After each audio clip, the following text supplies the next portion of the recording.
നിലനിൽക്കുന്നില്ല. അതുകൊണ്ട് തന്നെയാണ് മതനിരപേക്ഷതയുടെ അടിസ്ഥാനത്തിൽ പ്രവർത്തിക്കുന്ന രാജ്യമായി ഇന്ത്യ നിലകൊള്ളുന്നത്. എന്നാൽ ഇതിൽ നിന്നും വ്യത്യസ്തമായി പൗരത്വത്തെ മതത്തിൻ്റെ അടിസ്ഥാനത്തിൽ കണക്കാക്കുക, മതരാഷ്ട്രവാദം, ആ നിലപാടാണ് ഇത് മുന്നോട്ടേക്ക് വെക്കുന്നത്. അപ്പോൾ മതനിരപേക്ഷത തകർക്കപ്പെടുന്നു എന്നതാണ് ഇതിലൂടെ സംഭവിക്കുന്ന ഏറ്റവും ഗൗരവതരമായ പ്രശ്നം. ഏതെങ്കിലും ഒരു ജനവിഭാഗത്തിൻ്റെ മാത്രം പ്രശ്നമായിട്ടല്ല, രാജ്യത്ത് നടന്നുകൊണ്ടിരിക്കുന്ന ഹിന്ദുത്വ രാഷ്ട്രീയത്തിൻ്റെ ഭാഗം കൂടിയാണ് ഇപ്പോൾ നടപ്പിലാക്കാൻ പോകുന്ന പൗരത്വ ഭേദഗതി നിയമത്തിൻ്റെ പുതിയ നിലപാടുകൾ. ഞാൻ എന്ന് പറഞ്ഞില്ല, അവർക്ക് ഇക്കാര്യത്തിൽ ആത്മാർത്ഥതയാണ് ഞാൻ ചോദ്യം ചെയ്തത്. സത്യസന്ധമായിട്ടാണ് അവരത് സമീപിക്കുന്നത്. ഉണ്ടെങ്കിൽ ഈ 5 കൊല്ലമായിട്ട് എന്തുകൊണ്ട് ഈ കേസുകൾ പിൻവലിച്ചില്ല എന്ന ചോദ്യത്തിന് മുഖ്യമന്ത്രി ഉത്തരം പറയണം. മുഖ്യമന്ത്രി വാക്കുകൊടുത്താണ് ശബരിമല പ്രക്ഷോഭണത്തിലെ കേസുകളും ഈ കേസുകളും പിൻവലിക്കുമെന്ന് പറഞ്ഞാൽ എന്തുകൊണ്ട് ഈ കേസുകൾ പിൻവലിച്ചില്ല? ഞങ്ങൾ നിരന്തരം ഇത് ആവശ്യപ്പെട്ടുകൊണ്ടിരിക്കുക, മറന്നുപോയതൊന്നുമല്ല, ഞങ്ങൾ ഓർമ്മപ്പെടുത്തിക്കൊണ്ടിരിക്കുക. എന്നിട്ട് ഈ കേസുകൾ പിൻവലിച്ചില്ല, എന്നിട്ട് ഞങ്ങൾ പ്രക്ഷോഭണം നടത്തും, സമരം നടത്തുമെന്ന് പറഞ്ഞിട്ട് എന്ത് അർത്ഥമാണ് അതിൻ്റെ അകത്തുള്ളത്? ഞങ്ങളതിൻ്റെ ആത്മാർത്ഥതയാണ് ചോദ്യം ചെയ്തത്. ഇന്ന് കോടതി ഫയൽ ചെയ്തു. അപ്പോൾ സമയം കളയണ്ടെന്ന് വിചാരിച്ചു. സംസ്ഥാന ഗവൺമെൻറ്റുകൾ അങ്ങനെ പറയുന്ന കാര്യം നല്ല തന്നെ. പക്ഷേ എന്താ പ്രശ്നം എന്ന് വെച്ച് കഴിഞ്ഞാൽ സംസ്ഥാന ഗവൺമെൻറ്റുകളെ മറികടന്നുകൊണ്ടുള്ള സമിതിയാണുള്ളത്. അതാണ് വിഷയം. അങ്ങനെയാണ് പറയുന്നത്. അതുകൊണ്ട് അതൊക്കെ ഒന്ന് നിയമപരമായി പരിശോധിക്കണം. നമ്മൾ ഫലപ്രദമായിട്ട് ഈ കാര്യത്തെ എങ്ങനെ ചെറുക്കാൻ കഴിയും എന്നാ നോക്കേണ്ടത്. പ്രക്ഷോഭത്തിലെല്ലാവരും ഉണ്ട്. പ്രക്ഷോഭത്തിൽ BJP അല്ലാത്ത എല്ലാവരും ഉണ്ടാവും. ആളുകളെ ഡിവൈഡ് ചെയ്യുക എന്നുള്ള ഒരു ദുരുദ്ദേശം മാത്രമാണ്. ഏതാണ്ട് തെരഞ്ഞെടുപ്പിൽ അങ്കലാപ്പ് ഉള്ളതുകൊണ്ടായിരിക്കണം. എല്ലാ വസ്തുതയും മനസ്സിലാക്കിയിട്ടും സംസ്ഥാനത്തിന്റെ മുഖ്യമന്ത്രി ശ്രീ പിണറായി വിജയനും പ്രതിപക്ഷ നേതാവ് ശ്രീ VD സതീശനും പാവപ്പെട്ട ആളുകളെ വഞ്ചിക്കുകയാണ്, കബളിപ്പിക്കുകയാണ്. ജനങ്ങൾക്കിടയിൽ ഭിന്നിപ്പുണ്ടാക്കി തെരഞ്ഞെടുപ്പിൽ 4 വോട്ട് കിട്ടുമോ എന്നാണ് ഇരു മുന്നണികളും പരിശ്രമിക്കുന്നത്. അതിനുവേണ്ടിയുള്ള വലിയ മത്സരമാണ് ഇവിടെ നടക്കുന്നത്. മുസ്ലിം സമുദായത്തെ കബളിപ്പിക്കുകയാണ് LDFും UDFും. CAA നമ്മുടെ നാട്ടിൽ നിയമമായി കഴിഞ്ഞു. പൗരത്വ നിയമ ഭേദഗതി പാസ്സായി കഴിഞ്ഞു. അത് വിജ്ഞാപനമായി. അല്ല, ഇത് രാഷ്ട്രീയമായിട്ടുള്ള കാര്യമല്ല. ഞങ്ങളുടെ തെരഞ്ഞെടുപ്പ് വാഗ്ദാനമാണ്, മോദിയുടെ ഗ്യാരണ്ടിയാണ്. നമസ്കാരം, പ്രൈം ഡിബേറ്റിലേക്ക് സ്വാഗതം. CAA വിജ്ഞാപനം വന്നതിന് പിന്നാലെ പ്രതീക്ഷിച്ചതുപോലെ പ്രതിഷേധവുമായി കോൺഗ്രസും CPMും ഇന്ത്യ മുന്നണി കക്ഷികളും. ലോക്സഭാ തെരഞ്ഞെടുപ്പ് മുന്നിൽ കണ്ടുള്ള അജണ്ട BJP നടപ്പിലാക്കുമ്പോൾ കേരളത്തിൽ BJPയെ എതിർക്കുന്നതിൽ എങ്ങനെ ചാമ്പ്യനാകാം എന്ന മത്സരമാണ് CAA വിജ്ഞാപനത്തെ ചൊല്ലി നടക്കുന്നത്. പൗരത്വ ഭേദഗതി നിയമം വേണ്ടെന്ന കാര്യത്തിൽ LDFനും UDFനും തർക്കമില്ല. പക്ഷേ ആരാണ് കൂടുതൽ എതിർക്കുന്നതിൽ തർക്കം? CAA പ്രക്ഷോഭത്തിലെടുത്ത കേസുകൾ പിൻവലിക്കാത്തതിനെ ചോദ്യം ചെയ്ത് പിണറായി സർക്കാരിന്റെ ആത്മാർത്ഥതയില്ലായ്മ ചൂണ്ടിക്കാട്ടുന്നു UDF. ലീഗിനോട് പോലും കോൺഗ്രസ് വഞ്ചന കാട്ടുന്നുവെന്ന് LDF. സ്റ്റേക്കായി സുപ്രീം കോടതിയിലേക്ക് ലീഗും DYFIയും. CAA മുതലെടുക്കാൻ മുന്നണികൾ മത്സരിക്കുമ്പോൾ പ്രൈം ഡിബേറ്റ് ചർച്ച ചെയ്യുന്നു. CAA കാണിച്ച് ഭയപ്പെടുത്തിയാൽ നേട്ടമാർക്ക്.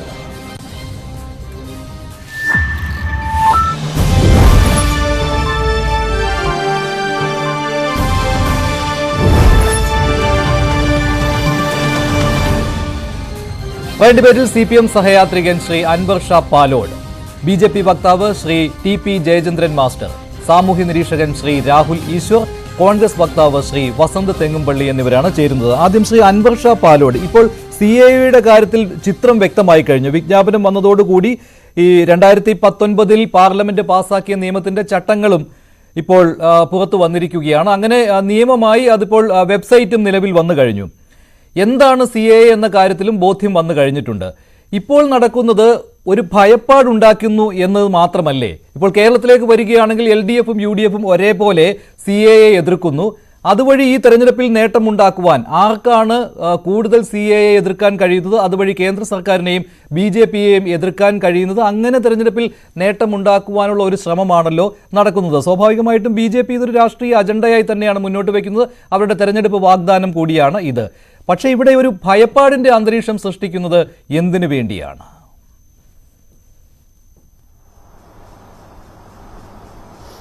അല്ല മഞ്ജുഷേ, മഞ്ജുഷ് ഇങ്ങനെയൊക്കെ പറയുന്നത് കേട്ടാൽ തോന്നും ഇത് ഇന്നോ അല്ലെങ്കിൽ ഇന്നലെയോ നടപ്പിലാക്കുന്ന അല്ലെങ്കിൽ പുതിയതായി കൊണ്ടുവന്ന. അങ്ങനെയല്ല. ഇത് CPM ആയിക്കഴിഞ്ഞാലും ഇന്ത്യയിലെ പ്രതിപക്ഷ പാർട്ടികളായിക്കഴിഞ്ഞാലും 2019 ഡിസംബറിൽ ഇത് പാർലമെന്റിൽ കൊണ്ടുവന്ന സമയം മുതൽ ഇതിനേക്കാൾ ശക്തിയേറിയ രീതിയിൽ തന്നെ കൃത്യമായിട്ട് ഈ നിയമത്തെ എതിർത്തിട്ടുണ്ട്. അല്ലാതെ ഇപ്പോൾ മാത്രമല്ല. ഇത് 2024 ലോക്സഭാ തെരഞ്ഞെടുപ്പിന് തൊട്ടു മുന്നോടിയായിട്ട് കൊണ്ടുവരുന്നത് ആരാ? കേരളത്തിന്റെ മുഖ്യമന്ത്രി ശ്രീ പിണറായി വിജയനാണോ? അല്ലെങ്കിൽ കേരളത്തിലെ പ്രതിപക്ഷ നേതാവ് VD സതീശനാണോ? രാഹുൽ ഗാന്ധിയാണോ? ഇത് കൊണ്ടുവരുന്നത് ശരിക്കും അമിത്ഷായും നരേന്ദ്രമോദിയുമാണ്. അതുകൊണ്ടാണ് നിങ്ങൾ നോക്കൂ, ആ വിജ്ഞാപനം തന്നെ എടുത്തു കഴിഞ്ഞാൽ ഈ വിജ്ഞാപനം എത്രയോ നാളുകൾക്ക് മുമ്പായി തയ്യാറാക്കി വെച്ചിട്ടുണ്ട്. അതിന്റെ ഏറ്റവും മുകളിൽ ഒരു ഡോട്ട് ഇട്ടേക്കുകയാണ്. അവിടെ പേന കൊണ്ടാണ് ഈ വിജ്ഞാപനത്തിൽ എഴുതി തന്നെ ഇന്നലെ പുറത്തിറക്കിയത്. അപ്പോ അടുത്ത ഉടൻ തന്നെ ഇത് തെരഞ്ഞെടുപ്പ് വരുമെന്നും നരേന്ദ്രമോദി സർക്കാരിന് ഇന്ത്യയിൽ പറയത്തക്ക വിധ യാതൊരുവിധ കാര്യങ്ങളുമില്ല, അവരുടെ മുമ്പിൽ രാമക്ഷേത്രവും അതോടൊപ്പം തന്നെ ഈ പറയുന്ന സിറ്റിസൺഷിപ്പ് അമെൻമെന്റ് ആക്ടും മാത്രമേ ഉള്ളൂ. എങ്കിൽ മാത്രമേ ഇന്ത്യയിൽ നിന്ന് അത് ഏറ്റവും കൂടുതൽ ഹിന്ദുത്വ ആശയങ്ങൾ കൂടുതൽ മുന്നോട്ട് വെക്കുകയും സിറ്റിസൺഷിപ്പ് അമെൻമെന്റ് ആക്ട് ഇന്ത്യയിൽ ഏറ്റവും കൂടുതൽ ആർക്കാണ് ഉപയോഗമായി വരുന്നത്? അത് ഉപയോഗമായി വരുന്നത് ഇത് നടപ്പിലാക്കുന്ന BJP സർക്കാരിനാണ്, നരേന്ദ്രമോദി സർക്കാരിനാണ്. അല്ലാതെ ഇത് പിണറായി വിജയനോ അല്ലെങ്കിൽ മറ്റാർക്കുമല്ല എന്ന് നിങ്ങൾക്ക് തന്നെ അറിയാം.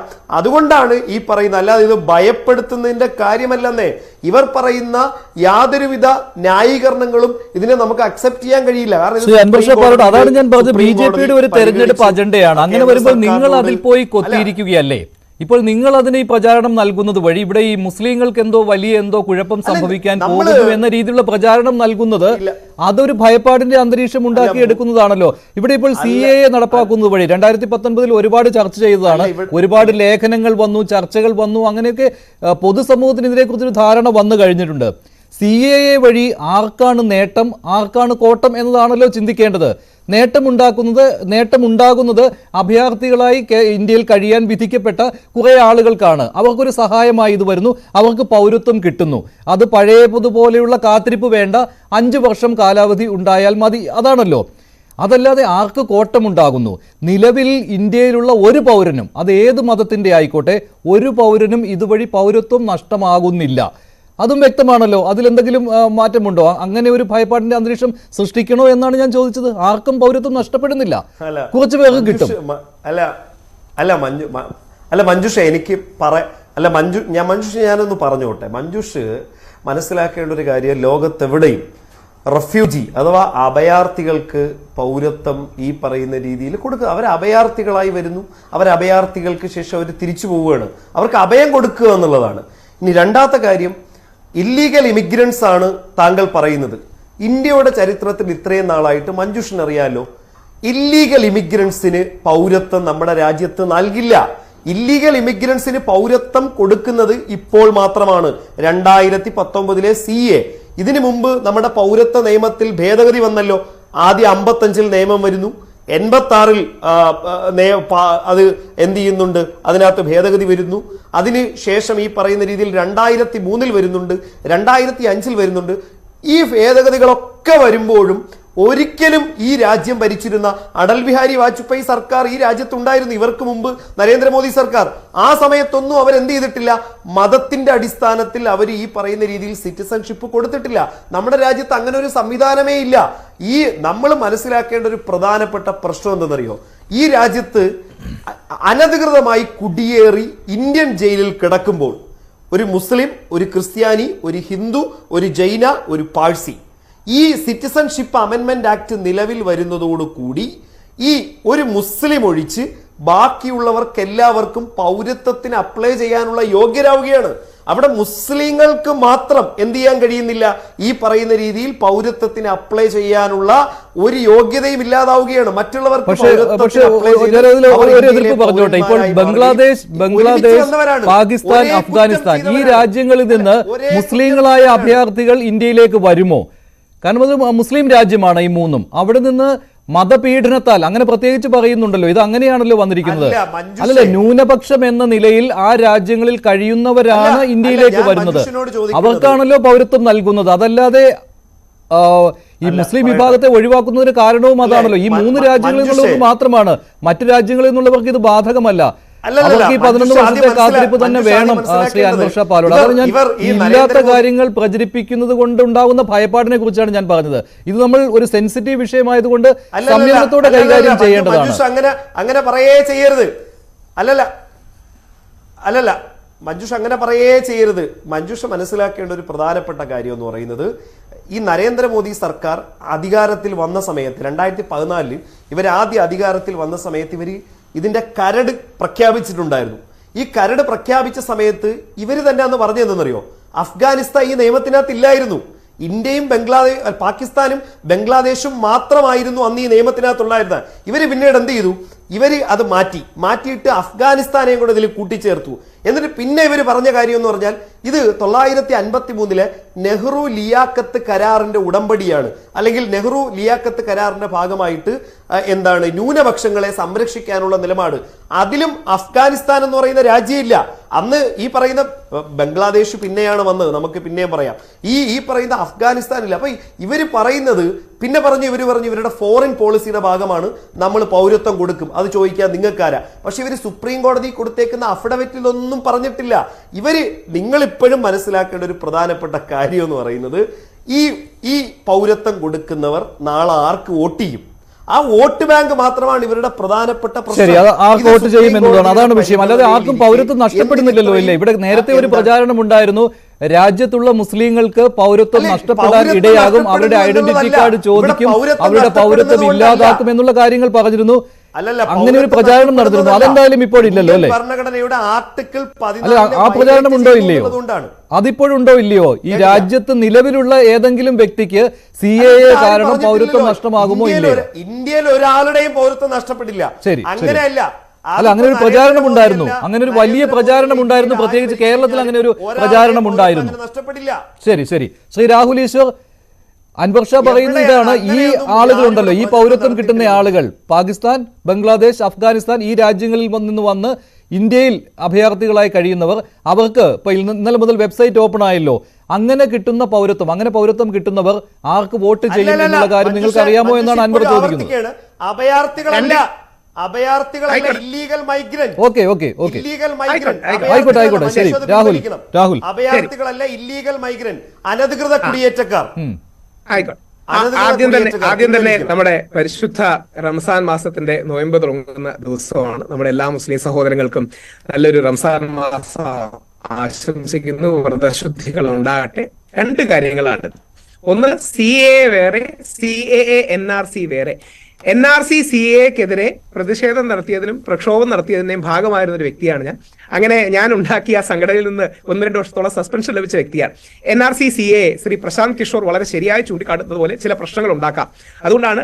അതുകൊണ്ടുകൂടി ആയിരിക്കണം ഡിസംബർ 22, 2019 നമ്മുടെ പ്രധാനമന്ത്രി സാക്ഷാൽ ശ്രീ നരേന്ദ്രമോദിജി രാംലീല മൈതാനത്തിൽ നടത്തിയ പ്രഭാഷണത്തിൽ അല്ലെങ്കിൽ പ്രസംഗത്തിൽ NRC ഇംപ്ലിമെന്റ് ചെയ്യാൻ തനിക്ക് പ്ലാനില്ലെന്നും തന്റെ ഗവൺമെന്റ് അതിനെക്കുറിച്ച് ചിന്തിച്ചിട്ടില്ല എന്നും അദ്ദേഹം പറഞ്ഞത്. NRCയും CAAയും ഒരുമിച്ച് വരികയാണെങ്കിൽ ഒരുപക്ഷെ ചില ആശങ്കകൾ നമ്മുടെ സമൂഹത്തിന് ഉണ്ടാകാം. അതിന്റെ ഒരു ക്രിട്ടിക്കൽ മിക്സ് അങ്ങനെയാണ്. എന്നാൽ നേരത്തെ പറഞ്ഞതുപോലെ CAA മാത്രം വരികയാണെങ്കിൽ ഇന്ത്യയിലെ ഒരു ഹിന്ദുവിനെയും, ഒരു മുസ്ലിമിനെയും, ഒരു ക്രിസ്ത്യാനിയെയും, ഒരു സിഖിനെയും, ഒരു വിശ്വാസിയെയും വിശ്വാസി അല്ലാത്തവനെയും ബാധിക്കുന്ന പ്രശ്നമല്ല.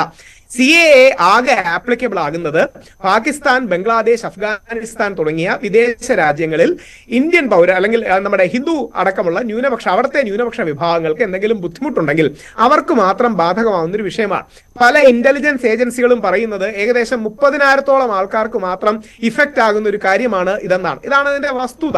2, ഗാന്ധിജി, സാക്ഷാൽ രാഷ്ട്രപിതാവ് മഹാത്മാഗാന്ധിജി നമ്മുടെ പാർട്ടീഷനു ശേഷം അന്നത്തെ പാകിസ്ഥാനിൽ നിന്ന് ഇന്ത്യയിലേക്ക് വരുന്ന ഹിന്ദുക്കൾക്കും സിഖുകൾക്കും നമ്മൾ സൗകര്യങ്ങൾ ചെയ്തു കൊടുക്കണം, ജോലി വരെ കൊടുക്കണം എന്നൊരു നിലപാട് അന്ന് തന്നെ ഉയർത്തിയിരുന്നു. അതായത് ഈ രാജ്യങ്ങളുടെ ചരിത്രപരമായ പശ്ചാത്തലവും അവിടുത്തെ നമ്മുടെ അടക്കമുള്ള പ്രശ്നങ്ങളും ഒക്കെ കാരണം ഈ പ്രത്യേക രാജ്യങ്ങളിൽ നിന്ന് അവിടുത്തെ ഭൂരിപക്ഷ സമുദായമല്ലാത്ത മുസ്ലിം സമൂഹത്തിൽ നിന്ന് ആൾക്കാർ വരുമ്പോൾ അവർക്ക് തീർച്ചയായും ഏതെങ്കിലും രീതിയിൽ സഹായം ഇന്ത്യൻ ഗവൺമെന്റ് ചെയ്തു കൊടുക്കേണ്ട റെസ്പോൺസിബിലിറ്റി ഉണ്ട്. കാര്യം നമ്മളാണ് ലോകത്തിലെ ഏറ്റവും വലിയ ഹിന്ദു ഭൂരിപക്ഷ രാജ്യം. അതുകൊണ്ട് ഇത്തരം രാജ്യത്തിലെ ആൾക്കാർക്ക് അവിടുത്തെ ന്യൂനപക്ഷങ്ങൾക്ക് വരണമെന്നുണ്ടെങ്കിൽ ഒരു സഹായമോ സപ്പോർട്ടോ നമ്മൾ ചെയ്തു കൊടുക്കുന്നതിൽ യാതൊരു തെറ്റുമില്ല. ഏറ്റവും പ്രധാനപ്പെട്ട പോയിന്റ്, ഇത് ഇന്ത്യയിലെ ഒരു മുസ്ലിമിനെ ബാധിക്കില്ല.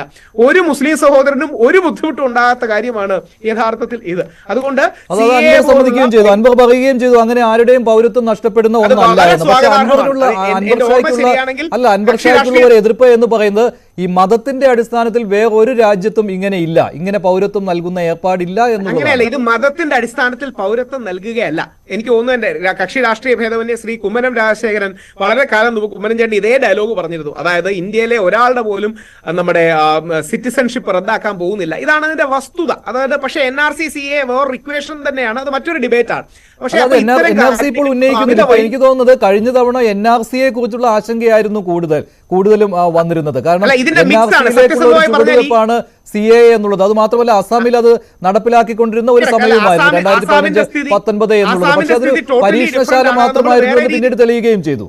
അതെ, ആസാമിന്റെ സ്ഥിതി ടോട്ടലി ഡിഫറെന്റ് ആണ്. നമ്മൾ വേറെ തന്നെ ചർച്ച ചെയ്യണം. പക്ഷേ NRCയും CAAയും ഒരുമിച്ചുണ്ടാക്കുന്ന ഒരു ആശങ്കയും ഇക്വേഷനും ഉണ്ട്. അത് ഏറ്റവും നന്നായി ഫ്ലാഗ് ചെയ്തത് അല്ലെങ്കിൽ ചൂണ്ടിക്കാണിച്ചത് ശ്രീ പ്രശാന്ത് കിഷോർ അടക്കമുള്ള പ്രകടമായ കക്ഷി രാഷ്ട്രീയത്തിൽ ഇല്ലാത്തവരാണ്. അത് മറ്റൊരു വിഷയം. അത് നമ്മുടെ വിഷയം എന്തായാലും അല്ലല്ലോ. നരേന്ദ്രമോദിജി ഡിസംബർ 19 പറഞ്ഞതോടുകൂടി തൽക്കാലം അത് ബാക്ക് ബർണറിലേക്ക് പോയി. അത് മറ്റൊരു വിഷയമാണ്, അതിൻ്റെതായ പ്രശ്നങ്ങളുണ്ട്.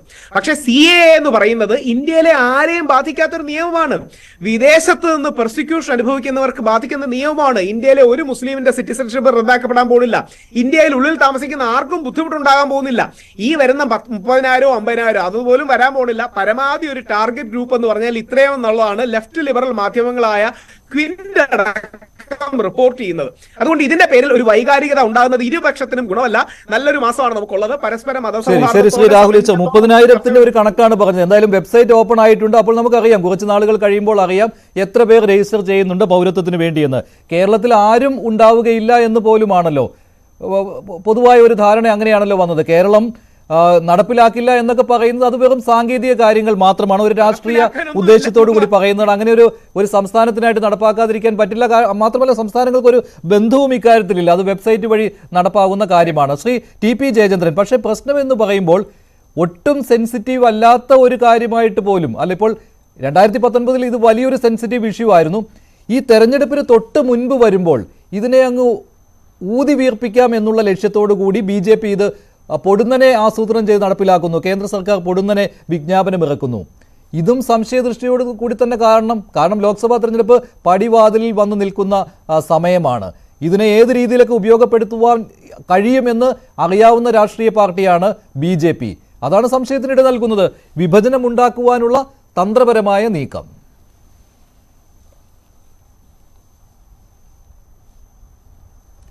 കേൾക്കുന്നില്ല ശ്രീ ജയേന്ദ്ര സാർ? കേൾക്കുന്നില്ല. മഞ്ജുഷേ, അരിയാഹാരം കഴിക്കുന്ന തലയിൽ ആൾതാമസമുള്ള ഏതൊരാൾക്കും അറിയാം ഭാരതീയ ജനതാ പാർട്ടിയെ സംബന്ധിച്ചിടത്തോളം ഈ തെരഞ്ഞെടുപ്പ് ഒരു വെല്ലുവിളിയോ ഒരു വിഷയമോ അല്ല.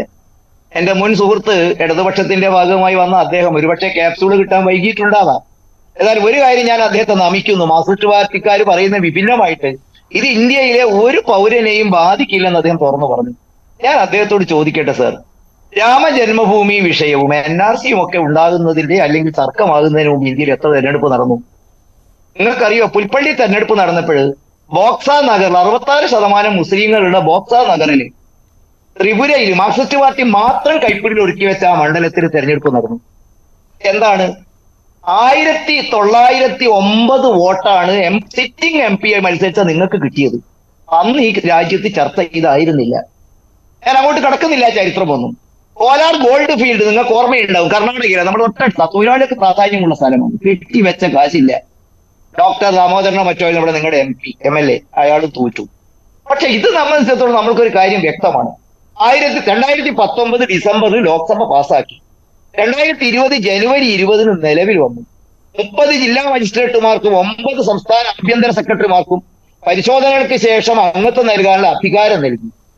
അപ്പൊ ഈ ഒരു ബില്ലിനെ സംബന്ധിച്ചിടത്തോളം തർക്കമുണ്ടാക്കുന്ന ഇടതുപക്ഷ സുഹൃത്ത് അല്പമൊക്കെ കാര്യങ്ങൾ പഠിച്ചു വരണമെന്ന് എനിക്കൊരു വിനയപൂർവ്വമായ അഭ്യർത്ഥനയുണ്ട്. അദ്ദേഹം പറയുന്നു ഇല്ലീഗൽ മൈഗ്രൻസിന് അല്ലെങ്കിൽ ഇത്തരം ആളുകൾക്ക് ഇവിടെ കൊടുക്കുന്നില്ല. 1955 CAA നിയമം എന്തായിരുന്നു സർ? ഇനി നിങ്ങൾ തള്ളിപ്പറയുന്നത് നിങ്ങളുടെ നേതാക്കന്മാരെയാണ് എന്ന് ഞാൻ നിങ്ങളോട് പറയും. ഞാൻ എന്റെ സുഹൃത്തിനെ ഓർമ്മിപ്പിക്കുന്നത്, സർ, CAA എന്നതിനെ കുറിച്ച് 2012 മെയ് മാസം 25 അന്ന് BJP അല്ല അധികാരത്തിൽ. എന്റെ ഇടതുപക്ഷ സുഹൃത്ത് ശ്രദ്ധിക്കണം ഡേറ്റ്.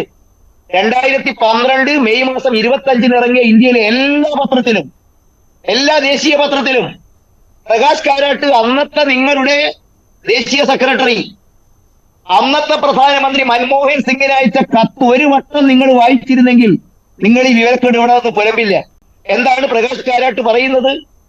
ചരിത്രപരമായ കാരണങ്ങൾ, സാഹചര്യങ്ങളാൽ ബംഗ്ലാദേശിൽ നിന്ന് വന്ന ന്യൂനപക്ഷങ്ങളെയും സാമ്പത്തിക കാരണങ്ങളാൽ നയിക്കപ്പെടുന്നവരെയും വേർതിരിച്ച് കാണാനാവില്ല. 2003 CAA 2(1)B അനുയോജ്യമായ ഭേദഗതി വേണം. ഒന്നും കൂടി എന്റെ സുഹൃത്ത് കേൾക്കണം. ന്യൂനപക്ഷ അഭയാർത്ഥികളിൽ ഭൂരിഭാഗവും നാമശൂദ്രർ, മാജിഹി തുടങ്ങിയ പട്ടികജാതിക്കാരാണ്. ബംഗ്ലാദേശ് പോലുള്ള രാജ്യങ്ങളിൽ നിന്നും പീഡനം നേരിടുന്ന ഈ നിർഭാഗ്യവാന്മാർക്ക് പൗരത്വത്തിന് കൂടുതൽ ഉദാരമായ സമീപനം വേണമെന്ന് മൻമോഹൻ സിംഗ് നടത്തിയ പ്രസംഗത്തെ അദ്ദേഹം ഓർമ്മിപ്പിച്ചുകൊണ്ട് പറയുന്നു, ബംഗ്ലാദേശിലെ ന്യൂനപക്ഷ പീഡനം നടന്നിട്ടുള്ള സാഹചര്യത്തിൽ ഈ നിർഭാഗ്യവാന്മാർക്ക് അഭയം പ്രേരിപ്പിക്കുന്നതോടൊപ്പം ഇത് ഞങ്ങളുടെ ബാധ്യതയാണെന്നും പ്രതിപക്ഷ നേതാവ് അൽക്കെ അഡ്വാനി ഉൾപ്പെടെയുള്ള ആളുകൾ ഇതിനോട് അനുഭവം പ്രകടിപ്പിച്ച സാഹചര്യത്തിൽ പാർലമെന്റിൽ സമവായമുണ്ടാക്കി വിഷയം ഇനിയും നീട്ടിക്കൊണ്ടുപോകാതെ ഇവർക്ക് വേണ്ടി കൊടുക്കാൻ തയ്യാറാകണം. 2003 CAA അമെന്റ്മെന്റിനെ കുറിച്ച് അവിടെ നടത്തിയ പ്രസംഗം ഓർമ്മിപ്പിച്ചുകൊണ്ട് 2012 നിങ്ങളുടെ സെക്രട്ടറിയെ കത്താം. ഇവിടെ വിഷയമൊന്നുമില്ല മഞ്ജുഷേ. അല്ല, അതിൽ ശ്രീ TP ജയചന്ദ്രൻ, അതിലിപ്പോൾ CPM പറയുന്ന കാര്യം എന്ന് പറയുന്നത് ഇതൊക്കെ ശരിയാണ്. മൻമോഹൻ സിംഗിന്റെ പ്രസംഗത്തെ വ്യാഖ്യാനിച്ചുകൊണ്ട് കോൺഗ്രസ് പറയുന്നതും ഈ CPM നേതാക്കളുടെ അന്നത്തെ ആവശ്യത്തെ ന്യായീകരിച്ചുകൊണ്ട് CPM നേതാക്കൾ പറയുന്നതുമായ കാര്യം എന്നത് ഇത് 3 രാജ്യങ്ങളിലെ ന്യൂനപക്ഷങ്ങളിൽ മാത്രമായി ഒതുങ്ങി നിൽക്കരുത്. ഇപ്പോൾ അങ്ങനെയാണെങ്കിൽ പോലും ഈ ഷിയ മുസ്ലിങ്ങൾ, അതുപോലെ തന്നെ അഹമ്മദീയ മുസ്ലിങ്ങൾ, ഇവരെയൊക്കെ ഈ കൂട്ടത്തിൽ ചേർക്കണമായിരുന്നു. അതുപോലെ മ്യാൻമർ, നേപ്പാൾ, ഭൂട്ടാൻ തുടങ്ങിയ രാജ്യങ്ങളിലെ ന്യൂനപക്ഷങ്ങളെ കൂടി ചേർക്കണമായിരുന്നു. അതല്ലാതെ ഈ 6 മതങ്ങളുടെ പേരിൽ മാത്രം പൗരത്വം കൊടുത്തത് ശരിയായില്ല, മുസ്ലിങ്ങളെ അതിൽ നിന്ന് ഒഴിവാക്കിയത് ശരിയായില്ല. ഇതാണ് ഈ 2 പേരുടെയും, മൻമോഹൻ സിംഗിൻ്റെയും കാരാട്ടിൻ്റെയും പ്രസംഗത്തെ ഉദ്ധരിച്ചുകൊണ്ട്, അല്ലെങ്കിൽ കത്തുകളെ ഉദ്ധരിച്ചുകൊണ്ട് ഇപ്പോൾ CPM-ന്റെയും കോൺഗ്രസിന്റെയും നേതാക്കൾ നൽകുന്ന വ്യാഖ്യാനം. 2019 ഇതേ വിഷയം ചർച്ച ചെയ്തതാണ്, ഇത് കേട്ടതുമാണ്. അല്ല, നിയമപരമായ അജ്ഞതയ്ക്ക് മഞ്ജുഷ എന്റെ കയ്യിൽ ഉത്തരവില്ല.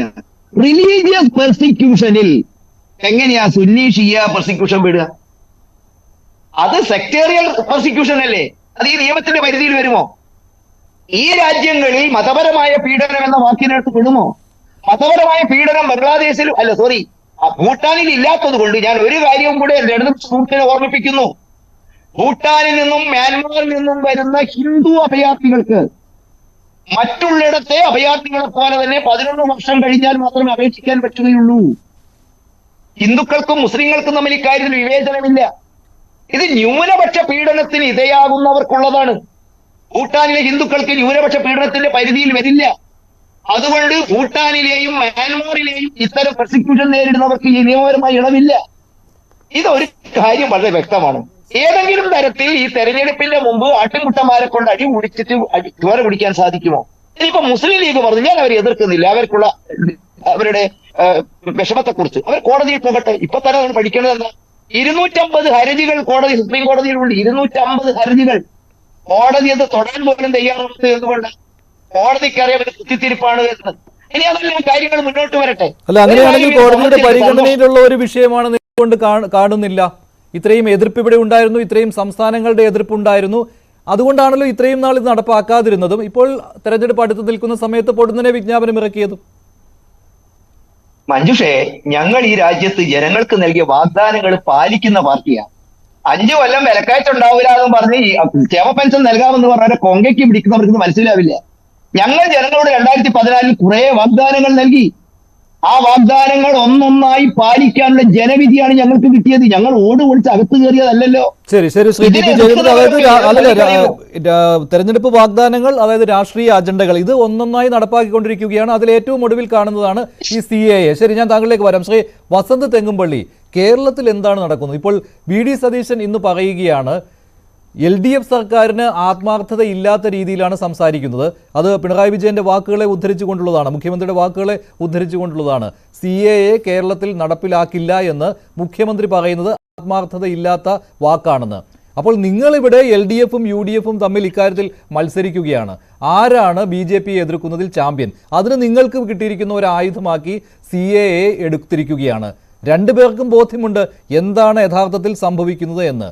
അപ്പോൾ അവിടെ ഒരു ഭയത്തിന്റെ അന്തരീക്ഷം സൃഷ്ടിച്ചെടുക്കുക, അതിനുള്ള മത്സരം ഇപ്പോൾ നടക്കുന്നു എന്നേ കാണാൻ കഴിയുന്നുള്ളൂ ശ്രീ വസന്ത് തെങ്ങുംപള്ളി. അതല്ലെങ്കിൽ BJP കുഴിച്ച കുഴിയിൽ നിങ്ങൾ ചെന്ന് വീണു. അല്ല, രണ്ട് കാര്യങ്ങളുണ്ട്. ഒന്ന്, CAA-യുമായി ബന്ധപ്പെട്ട് ഇപ്പൊ എത്ര നിഷ്കളങ്കമായാണ് CAA വലിയ കാര്യമൊന്നുമില്ല, ഇതൊന്നും നമ്മളെ ബാധിക്കാൻ പോകുന്നില്ല എന്ന് പ്രിയ സുഹൃത്ത് രാഹുലും BJP-യുടെ പ്രതിനിധിയും പറഞ്ഞുകൊണ്ട് പോകുന്നത്. 2019 ബംഗാളിൽ അന്നത്തെ തെരഞ്ഞെടുപ്പ് റാലിയെ അഭിസംബോധന ചെയ്തുകൊണ്ട് കേന്ദ്ര ആഭ്യന്തരമന്ത്രി BJP-യുടെ താത്വിക ആചാര്യൻ അമിത്ഷാ പ്രസംഗിക്കുന്ന ഒരു വാക്കുണ്ട്, ഒരു വാചകമുണ്ട്. എന്താണത്? ക്രൊണോളജി സാംജിയെ എന്നാണ്. CAA, NRC, NBR, ക്രൊണോളജി സാംജിയെ, ക്രൊണോളജി ശ്രദ്ധിക്കണം കേട്ടോ എന്ന് പറഞ്ഞത് അമിത്ഷാ തന്നെയാണ്.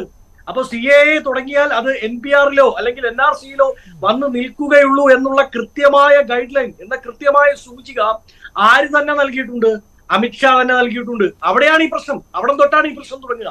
അപ്പൊ അതുകൊണ്ട് CAA അത്ര നിഷ്കളങ്കമായി നമുക്ക് കണ്ണടച്ച് പച്ചവെള്ളം കുടിച്ചിറക്കുന്ന പോലെ ചവച്ചരച്ചിറക്കാൻ പറ്റും. താങ്കൾ പറയും എന്ത് പ്രശ്നം ഉണ്ടാകുന്നു ഇതുവഴി? മുസ്ലിം ജനവിഭാഗത്തിന് എന്ത് പ്രശ്നമാണ് CAA വഴി ഉണ്ടാകുന്നത്? അല്ല, അത് ഞാൻ വ്യക്തമാക്കാന്നേ. അത് വ്യക്തമാക്കാൻ വേണ്ടി തന്നെയാണ് ഈ 2019 ക്രൊണോളജി സാംജിയെ ഞാൻ കോട്ട് ചെയ്യുന്നത്. അപ്പോ CAA തുടങ്ങുന്നത് NPR-ലോ NRC-ലോ അവസാനിക്കാനാണ് എന്നുള്ളതാണ് പ്രശ്നം. CAA സിമ്പിളായി ഒറ്റയ്ക്കെടുത്ത് കഴിഞ്ഞാൽ പ്രശ്നമില്ല, ഒരു പ്രശ്നമില്ല. നമുക്ക് പെട്ടെന്ന് തോന്നുമ്പോൾ CAA-ക്ക് യാതൊരു പ്രശ്നവും. ഇപ്പോൾ NRC-യിലേക്കുള്ള ഒരു തീരുമാനവും വന്നിട്ടില്ല. അങ്ങനെയാണെങ്കിൽ ഈ ലോക്സഭാ തെരഞ്ഞെടുപ്പിന് തൊട്ട് മുൻപ് NRC നടപ്പിലാക്കുമെന്നൊരു പ്രഖ്യാപനം വന്നിരുന്നുവെങ്കിൽ നമുക്ക് സംശയത്തോടെ കാണാമായിരുന്നു. അങ്ങനെയില്ല. അല്ല, അതൊരു സൂചികയാണ്. അത് വളരെ കൃത്യമായി 2019 തന്നെ അമിത്ഷാ പറഞ്ഞു കഴിഞ്ഞല്ലോ. പക്ഷേ പ്രധാനമന്ത്രി നരേന്ദ്രമോദി പറഞ്ഞിട്ടുണ്ട് അത് ഉദ്ദേശിക്കുന്നില്ല എന്നും പറഞ്ഞിട്ടുണ്ട് നടപ്പിലാക്കാൻ. അല്ല, അത് ഈ ഉദ്ദേശിക്കാനില്ല എന്ന് പറഞ്ഞതിന് ശേഷമാണ് കേന്ദ്ര സർക്കാർ കോടതിയിൽ തങ്ങളുടെ നിലപാട് വ്യക്തമാക്കാത്തത്. അതിനുശേഷമാണ് ഈ ക്രോണോളജി സാംജിയ പ്രസംഗം വരുന്നത്. വളരെ കൃത്യമാണ്, അവർ നടപ്പിലാക്കും. ഞാൻ മനസ്സിലാക്കുന്നത് 2024 ഈ പറയുന്ന 400 സീറ്റ് എന്ന് പറയുന്ന ഒരു വോക്ക് ഓവർ അല്ല NDA-ക്ക് എന്നുള്ളത് BJP-യുടെ കേന്ദ്ര നേതൃത്വം തിരിച്ചറിഞ്ഞിരിക്കുന്നു. നോക്കൂ, ഡൽഹിയിൽ സീറ്റ് വിഭജനം ഇന്ത്യ മുന്നണി പൂർത്തിയാക്കി കഴിഞ്ഞു. UP-യിൽ തൊടാൻ പോലും പറ്റില്ല കേട്ടോ, അവിടെ പോയിരുന്ന് സംസാരിക്കാൻ പോലും പറ്റില്ല എന്ന് പറഞ്ഞെടുത്ത് നമ്മുടെ അഖിലേഷ് യാദവുമായി കോൺഗ്രസ് സീറ്റ് വിഭജനം പൂർത്തിയാക്കി കഴിഞ്ഞു. പഞ്ചാബിൽ പൂർത്തിയാക്കി കഴിഞ്ഞു. ബംഗാളിൽ തീരാൻ പോകുന്നു. ഒട്ടുമിക്ക സംസ്ഥാനങ്ങളിൽ നിന്നും ഇന്ത്യ മുന്നണിയുടെ സീറ്റ് വിഭജനം പൂർത്തിയായി കഴിഞ്ഞു. ഇത് അസ്ഥിവാരമാണ് എന്ന് പറഞ്ഞെടുത്ത് നിന്ന് ഇന്ത്യ മുന്നണി 4 പില്ലറുകളിൽ ഉയർന്നു നിൽക്കുന്ന കാഴ്ചയാണ് കഴിഞ്ഞ ദിവസങ്ങളായി കാണുന്നത്. NDTV-യുടെ റിപ്പോർട്ടിലെ മോദി മീഡിയ മുഴുവൻ പറയാം 150-ൽ പരം സീറ്റുകൾ ഇന്ത്യ മുന്നണി പിടിക്കുമെന്ന് മോദി മീഡിയയാണ് പറയുന്നത്. മോദി മീഡിയ 150 സീറ്റ് പിടിക്കുമെന്ന് പറഞ്ഞാൽ അതിന്റെ അർത്ഥം 250-ൽ പരം സീറ്റുകൾ കിട്ടുമെന്നാണ് സ്വാഭാവികമായി. അങ്ങനെ ഒരു യാഥാർത്ഥ്യം നിലനിൽക്കുന്നുണ്ട് എന്ന് BJP-യുടെ കേന്ദ്ര നേതൃത്വം തിരിച്ചറിയുന്നു. അതുമായി ബന്ധപ്പെട്ടാണ് ഒരു വലിയ ആന്റി ഇൻകംബൻസി ആർക്കെതിരായിട്ടുണ്ട്, കേന്ദ്ര ഗവൺമെന്റിനെതിരായിട്ടുണ്ട് എന്ന് ആര് തിരിച്ചറിയുന്നു? BJP തിരിച്ചറിയുന്നു. അതിന്റെ ഭാഗമായി അവർ LPG 100 രൂപ കുറയ്ക്കുന്നു, 850 രൂപയിലെത്തി. 450 രൂപയായിരുന്നു 2014 എന്നത് വേറെ കാര്യം. പക്ഷെ 850-ലേക്ക് എത്തി. എന്നിട്ടും പോരാത്തത് കൊണ്ടാണ് ഇതാ CAA എന്ന് പറയുന്ന ഏറ്റവും അവസാനത്തെ ഈ പ്രാവശ്യത്തെ പുൽവാമയാണ് CAA ഇറക്കി വിട്ടുകൊണ്ട് മൻമോഹൻ സിംഗ് ആവശ്യപ്പെട്ടതാണ്. വസന്ത്, മൻമോഹൻ സിംഗ് ആവശ്യപ്പെട്ട കാര്യമാണിത്.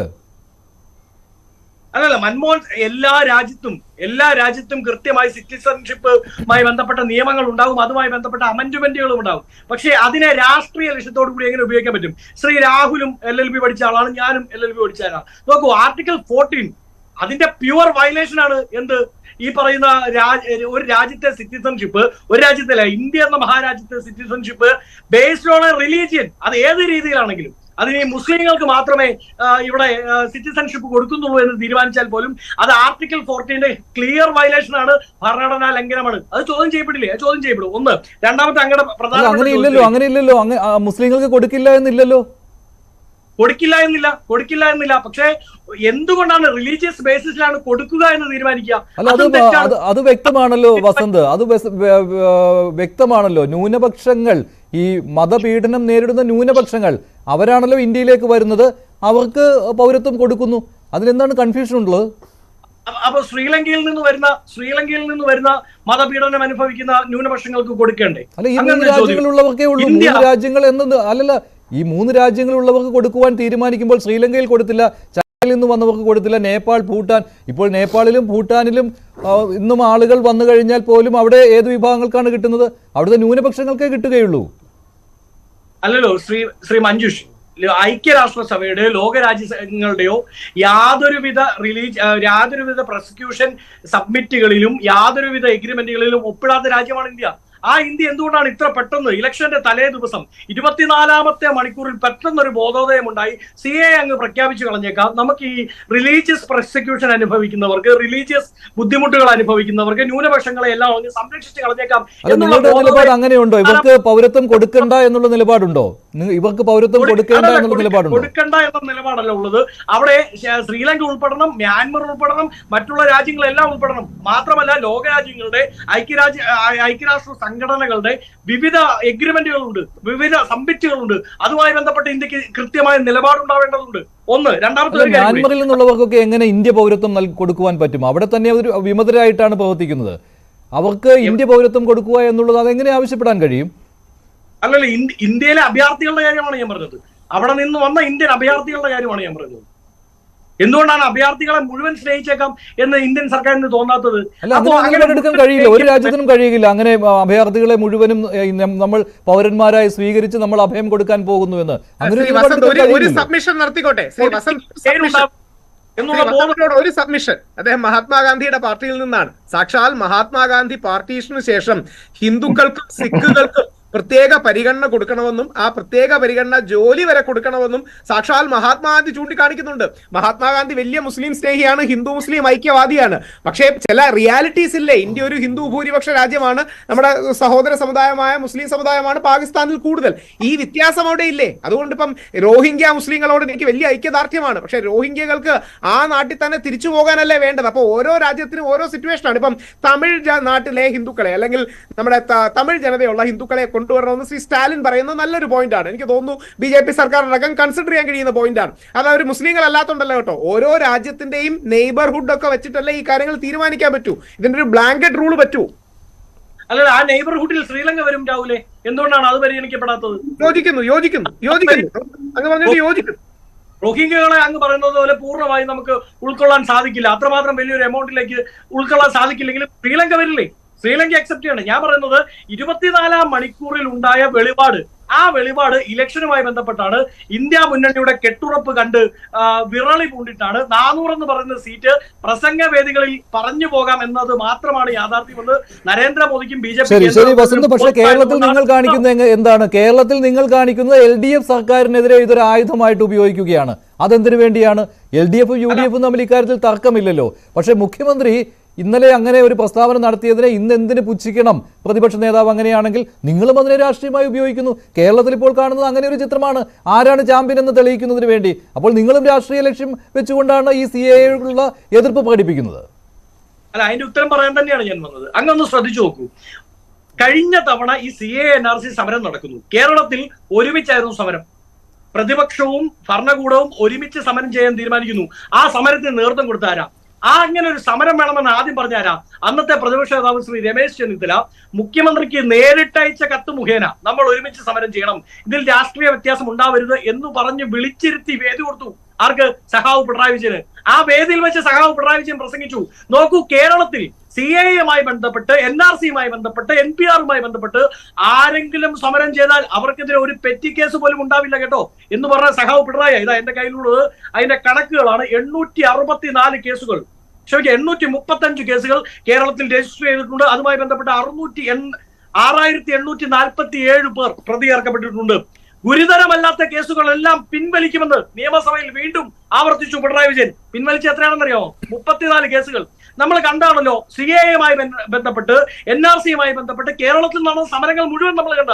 ഒന്നും തന്നെ അത്രമാത്രം അഗ്രസീവ് ആയിരുന്നില്ല, ഒന്നും തന്നെ അത്രമാത്രം ഈ പറയുന്ന പൊതുമുതൽ നശിപ്പിക്കുന്നതായിരുന്നില്ല. എങ്ങനെയാണ് PDPP അടക്കമുള്ള ആക്ടുകൾ വരുന്നത്? ഇന്നലെ MSF രാജ്ഭവനിലേക്ക് മാർച്ച് നടത്തുന്നു, അവർക്കെതിരെ ജാമ്യമില്ലാ വകുപ്പ് പ്രകാരം കേസുണ്ടാവുന്നു. ആകാശവാണിയുടെ ആസ്ഥാനത്തേക്ക് കോഴിക്കോട് വിവിധ സംഘടനകളുടെ മാർച്ച് ഉണ്ടാവുന്നു. ഇന്നലെ പ്രതിചേർക്കപ്പെട്ട 100-ൽ പരം പേരാണ്. അപ്പൊ അതിനെ ചോദ്യം ചെയ്യില്ലേ? അപ്പൊ ആ നിലപാടിനെ ചോദ്യം ചെയ്യാതിരിക്കാൻ പറ്റുമോ? അപ്പോഴാണ് സർക്കാരിന്റെ വാദകരായി വരുന്നവർ, അഭിഭാഷകരായി വരുന്നവർ പറയുന്നത്, നോക്കൂ, നമ്മളൊരു കേസ് എടുത്താൽ അത് കോടതിയിൽ പോയല്ല അത് സെറ്റിൽ ചെയ്യാൻ പറ്റില്ല. എത്ര രാഷ്ട്രീയ കേസുകളാണ് സർക്കാർ കോടതിയിൽ ഒത്തുകളിച്ച് പിന്മാറുന്നത്? DMK സർക്കാർ അൻവർ ഷായാണ് അതിന് മറുപടി പറയേണ്ടത്. അൻവർ, അത് മാത്രമല്ല, ഇന്ന് മുസ്ലിം ലീഗിന്റെ നേതാക്കൾ പറയുന്നുണ്ടായിരുന്നു, യൂത്ത് ലീഗിന്റെ നേതാക്കൾ പറയുന്നുണ്ടായിരുന്നു, ലക്ഷങ്ങളാണ് അവർ നഷ്ടപരിഹാരമായിട്ട് നൽകേണ്ടി വന്നത്, ഇപ്പോഴും നൽകിക്കൊണ്ടിരിക്കുകയാണ്. അപ്പോൾ ആ ആത്മാർത്ഥതയില്ലായ്മയാണ് ഇന്ന് പ്രതിപക്ഷം ചൂണ്ടിക്കാണിച്ചത്. കേരളത്തിൽ നടക്കുന്നത് ഒരു വശത്ത് CAA എതിർക്കുന്നു, രണ്ടുപേരും ഒറ്റക്കെട്ടാണെന്ന് പറയുന്നു. പക്ഷേ അവിടെ ഞങ്ങളാണ് മുന്നിലെന്ന് തെളിയിക്കുവാനായിട്ട് LDF-ഉം CPM-ഉം ഒരു ശ്രമം നടത്തുന്നു. അതിന്റെ ഭാഗമായിട്ട് ഇപ്പോൾ 2019-ലെ കേസുകൾ പോലും പിൻവലിക്കുന്നില്ല. ഇതാണ് ഇന്ന് പ്രതിപക്ഷ നേതാവ് ഉന്നയിച്ച പ്രധാനപ്പെട്ട കാര്യം. അതാണ് ഇന്ന് വസന്ത് ഇവിടെ ചൂണ്ടിക്കാണിച്ചത്.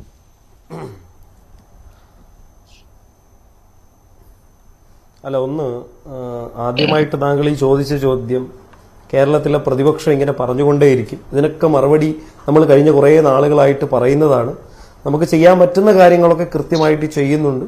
ഇത് രാഷ്ട്രീയപരമായിട്ടുള്ളൊരു സമരമാണ്. ആ സമരം എങ്ങനെയാണ് നമ്മൾ കേന്ദ്രത്തിൽ BJP-ക്കെതിരെ ചെയ്യേണ്ടത് എന്നുള്ളതിനെ പറ്റി വ്യക്തമായിട്ട് കേരള നിയമസഭയിലടക്കം LDF-ഉം UDF-ഉം ഒരുമിച്ച് നിന്ന് ഇന്ത്യയിൽ ആദ്യമായിട്ട് തന്നെ CAA-ക്കെതിരെ നിയമസഭയുടെ അധികാരം ഉപയോഗിച്ച് കൃത്യമായിട്ടുള്ള പ്രമേയം പാസ്സാക്കിയിട്ടുണ്ട്. അത് കേരളത്തിലുള്ള എല്ലാ ആൾക്കാരും കണ്ടതുമാണ്.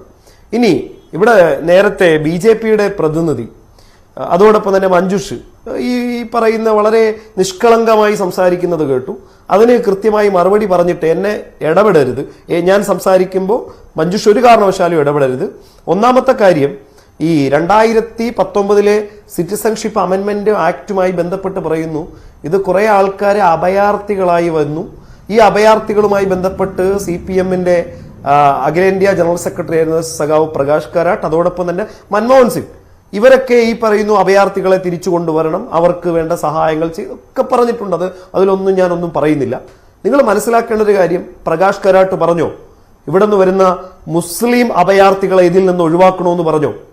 ഈ പാകിസ്ഥാനിൽ നിന്ന് വരുന്ന ഒരു എത്തിസ്റ്റ് ആയിട്ടുള്ള ഒരു മുസ്ലിം വന്നു കഴിഞ്ഞാൽ അവനെ ഈ നിയമത്തിന്റെ പരിധിയിൽ നിന്ന് ഒഴിവാക്കണമെന്ന് മൻമോഹൻ സിംഗ് പറഞ്ഞോ? പറഞ്ഞില്ലല്ലോ. നിങ്ങൾ ആദ്യം മനസ്സിലാക്കേണ്ട, നിങ്ങൾ ഇപ്പോഴും പറയുന്നത് ഇത് അഭയാർത്ഥികളാണ് എന്നുള്ള രീതിയിലാണ്. അഭയാർത്ഥികളല്ലെന്നേ, ഇവർ ഇല്ലീഗൽ മൈഗ്രന്റ് ആണ്. നമ്മുടെ രാജ്യം വിസ കൊടുക്കാതെ, നമ്മുടെ രാജ്യത്ത് അവർ കൃത്യമായിട്ടുള്ള രേഖകൾ ഹാജരാക്കാതെ അവർ ഇന്ത്യയുടെ ടെറിട്ടറിയിലേക്ക് കടന്നു വന്നിട്ട് അവർ പറയുന്നു ഞങ്ങൾ റിലീജിയസ് പേഴ്സിക്യൂഷൻ അനുഭവിച്ചെന്നോ അല്ലെങ്കിൽ നമുക്ക് അവിടെ ജീവിച്ചാൽ റിലീജിയസ് പേഴ്സിക്യൂഷൻ അനുഭവിക്കുമെന്നോ എന്നുള്ള വാദങ്ങളാണ് അവർ പറയുന്നത്. അവർക്ക് ഈ രാജ്യക്കാരാണെന്നോ അല്ലെങ്കിൽ ഇവർക്ക് അങ്ങനെ അനുഭവിച്ചെന്നോ ഉള്ള ഒരു രേഖയും സമർപ്പിക്കേണ്ട. അതാണ് കഴിഞ്ഞ ദിവസം വന്നിട്ടുള്ള വിജ്ഞാപനം എന്ന് നിങ്ങൾ മനസ്സിലാക്കണം. നമ്മുടെ രാജ്യത്ത് ഒരാൾ അനധികൃതമായി കുടിയേറിക്കഴിഞ്ഞാൽ 1920-ലെ പാസ്പോർട്ട് എൻട്രി ആക്ട്, 1946-ലെ ഫോറിനേഴ്സ് ആക്ട്, ഈ ആക്ട് പ്രകാരം അവന്റെ മതമൊന്നും നോക്കില്ല, അവന്റെ രാജ്യമൊന്നും നോക്കില്ല, എല്ലാവരെയും ജയിലിൽ കൊണ്ടുപോയി ഇടും. ഈ നിയമം വരുമ്പോ ഈ ജയിലിൽ കിടക്കുന്നവന്റെ മതം മാത്രം തിരിഞ്ഞിട്ട് നീ മുസ്ലിം അല്ല എങ്കിൽ നിനക്ക് എന്ത് ചെയ്യാം? ഈ പറയുന്ന 6 കമ്മ്യൂണിറ്റിയിൽപ്പെട്ട ആളാണെങ്കിൽ നിനക്ക് ഈ രാജ്യത്ത് പൗരനായി കടന്നു വരാം. ഇതിനെയാണ് ആർട്ടിക്കിൾ 14 കൃത്യമായി വയലേറ്റ് ചെയ്യുന്നു. നിങ്ങൾ ക്ലാസിഫിക്കേഷൻ നടത്തുമ്പോൾ റീസണബിൾ ക്ലാസിഫിക്കേഷൻ അല്ല, ഓർബിട്രറി ആണ്, ഏകപക്ഷീയമായി നിങ്ങൾ ഈ പറയുന്ന ക്ലാസിഫിക്കേഷൻ എടുത്തിട്ടാണ് നിങ്ങൾ ഈ നിയമനിർമ്മാണം നടത്തിയിരിക്കുന്ന. ഇന്റലിജിബിൾ ഡിഫറൻഷിയെ അടിസ്ഥാനമാക്കിയല്ല നിങ്ങളുടെ ഈ നിയമനിർമ്മാണം എന്ന് കൃത്യമായി സുപ്രീം കോടതി ഇത് പെൻഡിങ് വെച്ചേക്കണതിന്റെ കാര്യം, ഇതിൽ നിയമപരമായി ഒരുപാട് കോംപ്ലിക്കേഷൻ ഉണ്ട്. ആ കോംപ്ലിക്കേഷൻ സുപ്രീം കോടതിക്ക് താമസം എടുക്കുമെന്ന് പറഞ്ഞിട്ടാണ് ഇത് വെച്ചേക്കുന്നത്. അല്ലാതെ നിങ്ങൾ ഈ പറയുന്ന സുപ്രീം കോടതി ചവറ്റുകുട്ടയൊന്നും കളഞ്ഞിട്ടില്ല എന്ന് നിങ്ങൾ മനസ്സിലാക്കണം. ഇനി മറ്റൊരു കാര്യവും കൂടി, നിങ്ങൾ ഈ എന്തിന്റെ അടിസ്ഥാനത്തിലാണ് ഈ രാജ്യങ്ങളിൽ നിന്ന്, ഇപ്പോ അമേരിക്ക, കാനഡ തുടങ്ങിയ രാജ്യങ്ങളിൽ ഒരുപാട് ആൾക്കാർ വരുമ്പോൾ അവർക്ക് പൗരത്വം കൊടുക്കാൻ അവിടെ റിസോഴ്സസ് ഉണ്ട്, അവിടെ കൃത്യമായിട്ട് അവർക്ക് വിദ്യാഭ്യാസം കൊടുക്കുക, അവർക്ക് റിസോഴ്സസ് ഉണ്ട്. ഇന്ത്യയിൽ എന്താണ് ഇരിക്കുന്ന ഈ വരുന്ന 30,000 50,000 ആൾക്കാർ ഇങ്ങോട്ട് കയറി വരുമ്പോൾ ഇവർക്ക് എല്ലാവർക്കും കൂടെ ഇവിടെ കഴിഞ്ഞ 2019 തെരഞ്ഞെടുപ്പിനെ ഞങ്ങൾ ഒരു വർഷം 2 കോടി തൊഴിൽ കൊടുക്കുക എന്ന് പറഞ്ഞു. 2 കോടി തൊഴിൽ ഈ വരുന്ന ആൾക്കാർക്ക് നിങ്ങൾ എവിടെ നിന്ന് എടുത്തിട്ട് കൊടുക്കും? ഇവിടെ കൃത്യമായിട്ടുള്ള സോഴ്സ് എവിടെ നിന്ന്? അപ്പോൾ അതിനൊന്നും പറ്റാതെ നിങ്ങൾ ഈ പൗരത്വം കൊടുക്കുന്ന എന്തിന്റെ അടിസ്ഥാനത്തിൽ? നിങ്ങൾക്ക് വോട്ട് ബാങ്ക് മാത്രമാണ് BJPക്ക് ഉള്ളത്, അല്ലാതെ ഇവർക്ക് ഈ പറയുന്ന ഹിന്ദുക്കളോട് യാതൊരുവിധ സ്നേഹവും ഇല്ല. ഈ ഞാൻ ഒരു ലിസ്റ്റ് ഞാൻ അങ്ങോട്ട് പറഞ്ഞുതരാം. ഈ ലിസ്റ്റിനകത്ത് പാകിസ്ഥാനിലെ സുപ്രീം കോടതി ജഡ്ജി ആയിട്ടുള്ള റാണ ഭഗവൻദാസിനെ അറിയോ? ഹിന്ദു ആയിരുന്നു സുപ്രീം കോടതിയിൽ. അങ്ങനെ പല ആൾക്കാർ പാകിസ്ഥാനിലുണ്ട്. അപ്പൊ ഇവർ എന്തിന്റെ കണക്കിന്റെ അടിസ്ഥാനത്തിലാണ് പാകിസ്ഥാനിൽ, ബംഗ്ലാദേശിൽ, അഫ്ഗാനിസ്ഥാനിൽ ഈ പറയുന്ന റിലീജിയസ് പേഴ്സിക്യൂഷൻ അനുഭവിക്കുന്നു? യുണൈറ്റഡ് നേഷൻസിന്റെ കൃത്യമായിട്ടുള്ള കണക്കുകളുണ്ടോ? ഇല്ല. മൻമോഹൻ സിംഗിന്റെയും കാരാട്ടിന്റെയും ഒക്കെ കാര്യം പറഞ്ഞു, അവർ തന്നെ ചൂണ്ടിക്കാണിച്ചിട്ടുണ്ടല്ലോ ഈ റിലീജിയസ് പേഴ്സിക്യൂഷൻ ഉണ്ടെന്നുള്ള കാര്യം. അല്ല, ഞാൻ ചോദിക്കട്ടെ, ഇവിടെ ഇന്ത്യയിൽ ബീഫ് കൈവശം വെച്ചു എന്ന് പറഞ്ഞ് ഇവിടെ ഇന്ത്യയില് ബീഫ് കൈവശം വെച്ചു എന്ന് പറയുന്ന രീതിയിൽ എന്ത് ചെയ്തിട്ടുണ്ട്? പല ആൾക്കാരെ ഇവിടെ തല്ലിക്കൊന്നിട്ടില്ലേ? അല്ലെങ്കിൽ ഈ പറയുന്ന രീതിയിൽ മുസ്ലിം ആയതിന്റെ പേരിൽ അതേപോലെ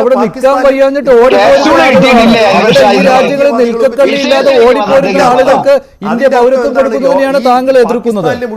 അവിടെ നിൽക്കക്കള്ളിയില്ലാതെ ഓടിപ്പോരുന്ന ആളുകൾക്ക് പൗരത്വം കൊടുക്കുന്നതിനെയാണ് എതിർക്കുന്നത്. ഇവിടെ അതല്ലാതെ അല്ലല്ല, പൗരത്വ നിയമം അനുസരിച്ച് 11 വർഷം എന്നുള്ളത് ലഘൂകരിച്ച് 5 വർഷമാക്കി. അതിനെയാണ് താങ്കൾ ചോദ്യം ചെയ്യുന്നത്. ഒരു രാജ്യം പോയതാണ്, അവിടെ അവരുടെ പൗരന്മാരായി ജീവിക്കുന്നുണ്ട്.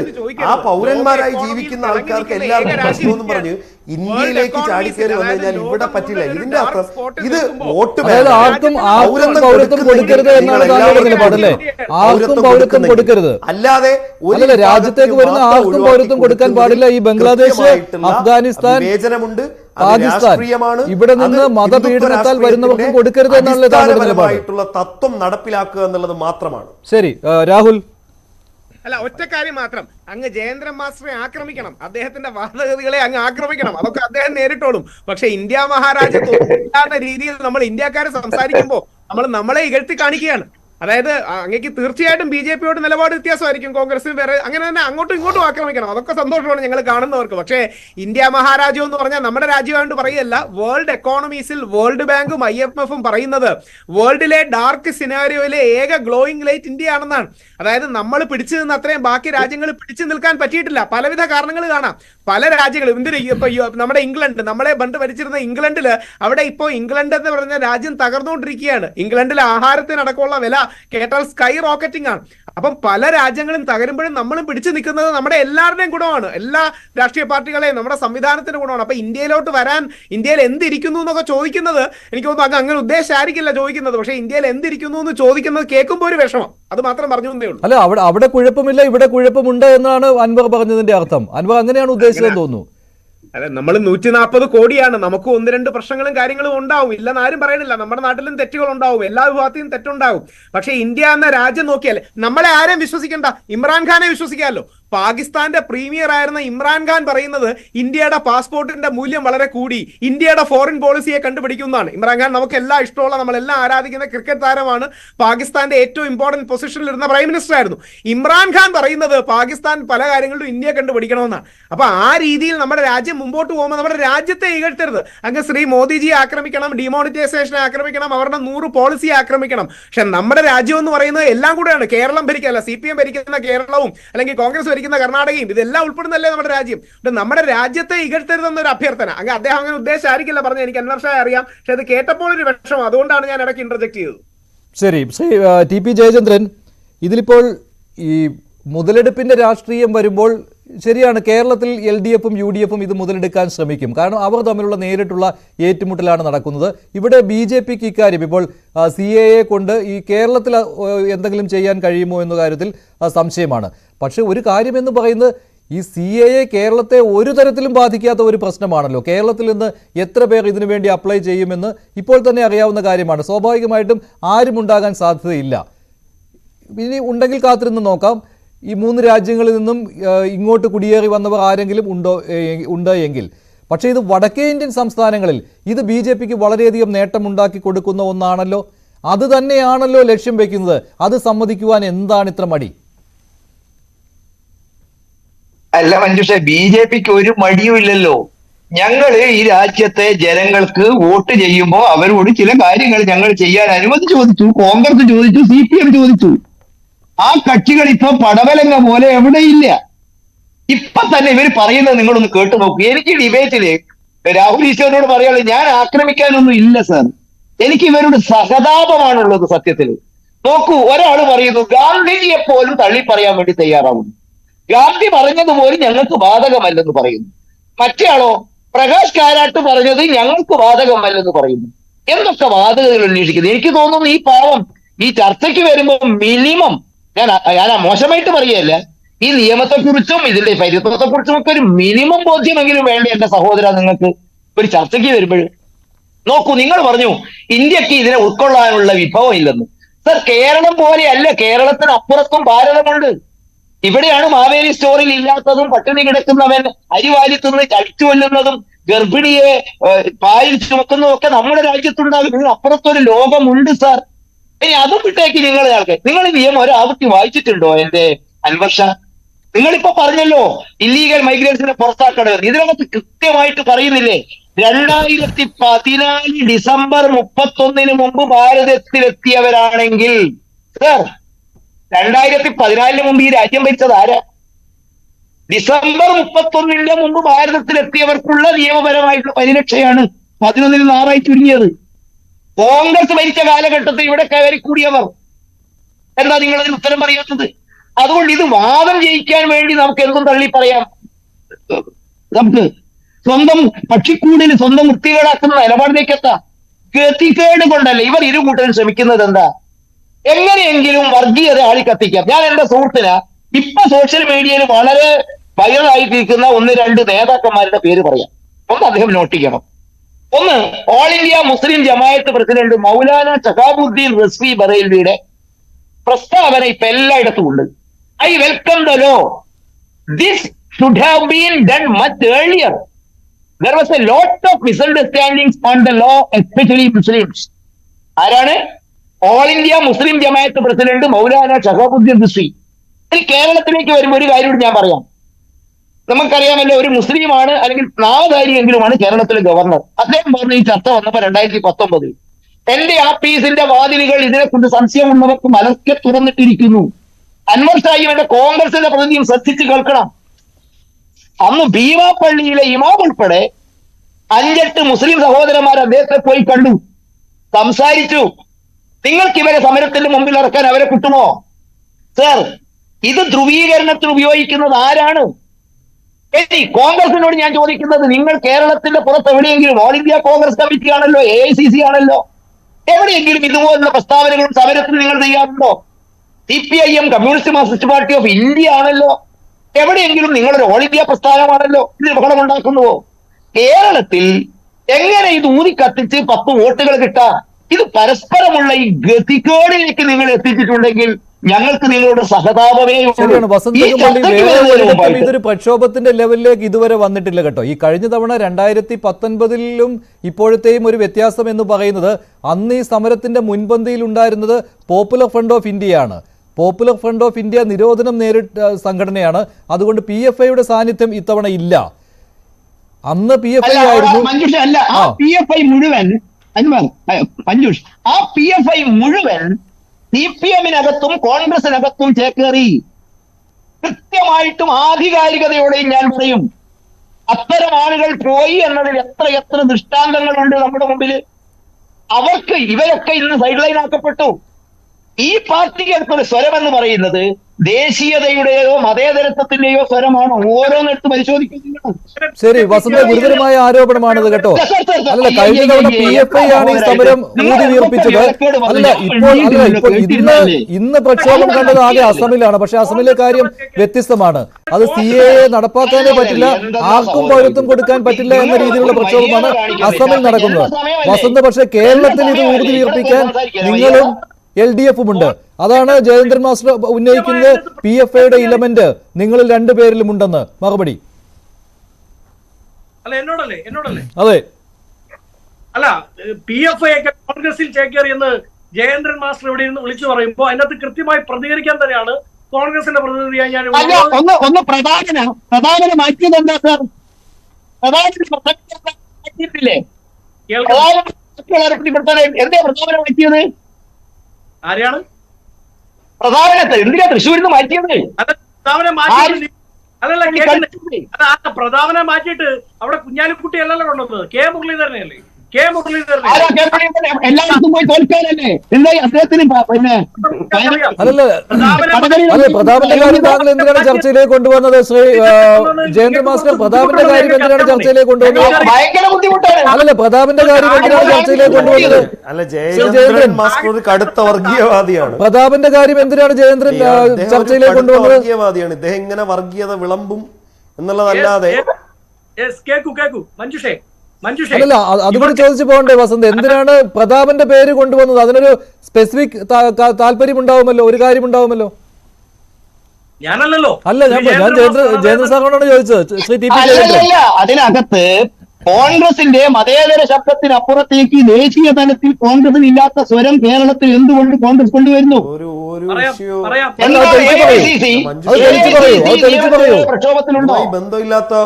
ഇതുമായിട്ട് ബന്ധമില്ലാത്ത ശ്രീ ടി പി ജയചന്ദ്രൻ, ഇതുമായിട്ട് എന്ത് ബന്ധമെന്നാണ്? നമ്മൾ PFIയുടെ ഇലമെന്റ് ചർച്ച ചെയ്തപ്പോൾ പ്രതാപന്റെ പേര് കൊണ്ടുവന്നതിൽ എന്താണ് ഉദ്ദേശ്യം? അല്ല, അത് വ്യക്തമാണല്ലോ. പ്രതാപനെ കുറിച്ച് നമ്മൾക്ക് അദ്ദേഹത്തിന്റെ ഭാഷണങ്ങളും അദ്ദേഹം ചെയ്തതും അദ്ദേഹത്തിന്റെ വാക്കുകളും അവിടെ അസ്വസ്ഥത ഉണ്ടാകുമെന്ന് തോന്നിയത് കൊണ്ടാണല്ലോ തൽക്കാലം മാറ്റേണ്ടി വന്നത്. ഓൾ ഇന്ത്യ കോൺഗ്രസ് അല്ല എങ്കിൽ നിങ്ങൾ ന്യായം പറ. അവിടുത്തെ ഏറ്റവും പ്രഗത്ഭനെന്ന് നിങ്ങൾ വിജയിച്ച് ചുമരെഴുതിയ ഒരാൾ മാറ്റേണ്ടി വന്ന പശ്ചാത്തലം എന്താ? അല്ല മഞ്ജുഷ, ഈ BJPയുടെ ഈ പ്രകൃതി എപ്പോഴും വർഗീയത മാത്രം വിളമ്പുന്ന, വാ തുറന്നാൽ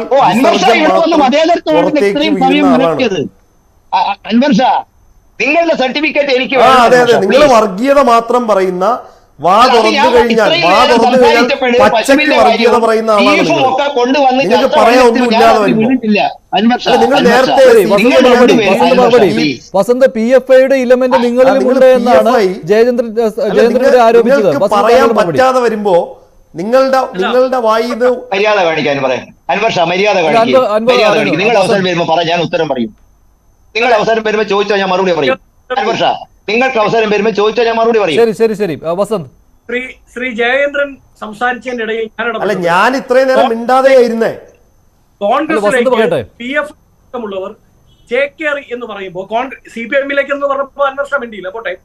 കോൺഗ്രസിലേക്ക് ചേക്കേറി എന്ന് പറയുമ്പോൾ അതിന് കൃത്യമായ ഡേറ്റ സോഴ്സ് ഇല്ലാതെ ഞാൻ മിണ്ടാത്തത് എന്റെ മര്യാദ ഉണ്ടാ. അങ്ങ് BJP പ്രതിനിധിയോടാണ് അങ്ങ് നിയമ നടപടികളെ നേരിടേണ്ടതായി വരും. അത് വളരെ കൃത്യമായി അങ്ങോട്ട് പറഞ്ഞു.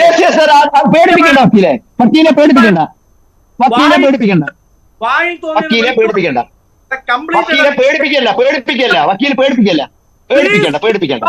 പ്ലീസ് കീപ് പറയൂ വസന്ത് പറയൂ. ആ നിയമ നടപടിയൊക്കെ പിന്നെ നോക്കാം. ആ ആരോപണത്തിലുള്ള മറുപടി നൽകാൻ പേടിപ്പിക്കരുത്. കേൾക്കൂ, അങ്ങേക്ക് വായി തോന്നിയത് പേടിപ്പിക്കരുത് മിസ്റ്റർ വക്കീലെ, പേടിപ്പിക്കരുത്. കേസൊന്നും കാണിച്ച് ശ്രീ ജയേന്ദ്രൻ രാഷ്ട്രീയമായി നേരിടൂ. അങ്ങനെ പറഞ്ഞോളൂ. അത് പറഞ്ഞോളൂ. രാവിലെ PFI ചർച്ച ചെയ്യുമ്പോ പ്രതാപന്റെ സ്ഥാനാർത്ഥിത്വം കൊണ്ടിരുന്നതിന്റെ പിന്നിലെ ഉദ്ദേശശുദ്ധി എന്താണെന്നൊക്കെ നമുക്ക് മനസ്സിലാവുമല്ലോ. അമ്മാതിരി വിരട്ടലും ഭീഷണിയും അമ്മാതിരിയുള്ള ഒരു നരേറ്റീവ് ഒന്നും കോൺഗ്രസിന്റെ തലയിൽ കെട്ടിവെക്കാൻ ജയേന്ദ്രൻ മാസ്റ്റർ ശ്രമിക്കേണ്ട. അങ്ങനെ ശ്രമിച്ചാൽ അതിൽ ഏത് രീതിയിൽ നേരിടണമെന്ന് വളരെ കൃത്യമായി കോൺഗ്രസിന് അറിയാമെന്ന് സൂചിപ്പിക്കട്ടെ. വസന്ത് ഈ കാര്യത്തിലേക്ക് വരും. വസന്ത്, PFIയുടെ സാന്നിധ്യം 2019-ലെയും 2020-ന്റെ തുടക്കത്തിലെയും പ്രക്ഷോഭത്തിൽ ഉണ്ടായിരുന്നു എന്നുള്ള കാര്യം തെളിഞ്ഞ വസ്തുതയാണ്. പ്രത്യേകിച്ച് ഡൽഹിയിലും വടക്കേ ഇന്ത്യൻ സംസ്ഥാനങ്ങളിലുമൊക്കെ PFIയുടെ സാന്നിധ്യം ഉണ്ടായിരുന്നു. അത് പറഞ്ഞു വന്നപ്പോഴാണ് ജയേന്ദ്രൻ മാസ്റ്റർ ഇങ്ങനെ ഒരു കാര്യം പറഞ്ഞത്. ഇപ്പോൾ കേരളത്തിലാണല്ലോ കൂടുതലായിട്ട് ഇത്തരത്തിലുള്ള പ്രക്ഷോഭത്തിനുള്ള സാധ്യത കാണുന്നത്, അല്ലെങ്കിൽ തുടങ്ങി വെക്കുന്നത് കേരളത്തിലാണല്ലോ. വടക്കേ ഇന്ത്യൻ സംസ്ഥാനങ്ങളിൽ അങ്ങനെ ഇല്ല. അപ്പോൾ PFIയുടെ ഇലമെന്റ് നിങ്ങളിലുമുണ്ട്. ആ ഒരു ആരോപണമാണ് ജയേന്ദ്രൻ ഉന്നയിച്ചത്. അതിനെ രാഷ്ട്രീയമായിട്ട് തന്നെ നേരിടൂ. അല്ല, വളരെ വളരെ പൊളിറ്റിക്കലായി ഞാൻ അദ്ദേഹത്തോട് ചോദിച്ചു എന്ത് ഡേറ്റ സോഴ്സ് ആണ് അദ്ദേഹത്തിനുള്ളത്. അദ്ദേഹം വീണ്ടും വീണ്ടും പറയുന്നത് അവിടെ നിന്ന് അദ്ദേഹം നേരെ ചാടിയത് പ്രതാപനിലേക്കാണ്. പ്രതാപനെ കൊണ്ടുവന്നില്ലേ? അല്ല അങ്ങ് വഴങ്ങ്, ഞാൻ സംസാരിക്കട്ടെ, ഇത്ര നേരം സംസാരിച്ചില്ലേ. അപ്പോ പ്രതാപനെ കൊണ്ടുവന്നില്ലേ എന്നാണ് ചോദ്യം. അവർക്ക് എന്താണ് ബുദ്ധിമുട്ട്? അവിടെ കെ മുരളീധരൻ വരുന്നതിന്റെ അകത്ത് ജയേന്ദ്രൻ മാസ്റ്റർ അടക്കമുള്ള ബി.ജെ.പിക്കാർക്ക് ചെറിയ അസ്വാരസ്യമുണ്ടെന്നേ. എന്തുകൊണ്ടാണെന്ന് അറിയാമോ? കേരളത്തിൽ ഉണ്ടായിരുന്ന നിങ്ങളുടെ ചേറ് പിടിച്ച ഒരേ ഒരു താമരക്കുളം, ആ അല്ല അതൊന്നുമല്ലല്ലോ. ഞാൻ അതിന്റെ രാഷ്ട്രീയമാണ് ഞാൻ പറഞ്ഞത്. അതിന്റെ രാഷ്ട്രീയത്തിലേക്കാണ് ഞാൻ വരാൻ ഉദ്ദേശിച്ചത്. താങ്കൾ അതിലേക്ക് വന്നില്ല. അല്ല, ഇത്തവണത്തെ സമരത്തിൽ അങ്ങനെ PFIയുടെ ഈ ഒളിഞ്ഞു കിടക്കുന്ന സ്ലീപ്പർ സെല്ലുകൾ ഉണ്ടാവുമോ എന്നുള്ളതാണ്. മഞ്ജുഷേ, ഞാൻ നേരത്തെ പറഞ്ഞത് കേട്ടിട്ടില്ല, എന്റെ കണക്ഷൻ കട്ടായതാണ്. എനിക്ക് ജയചന്ദ്രൻ മാസ്റ്റർക്ക് മറുപടി പറയാനുണ്ട്.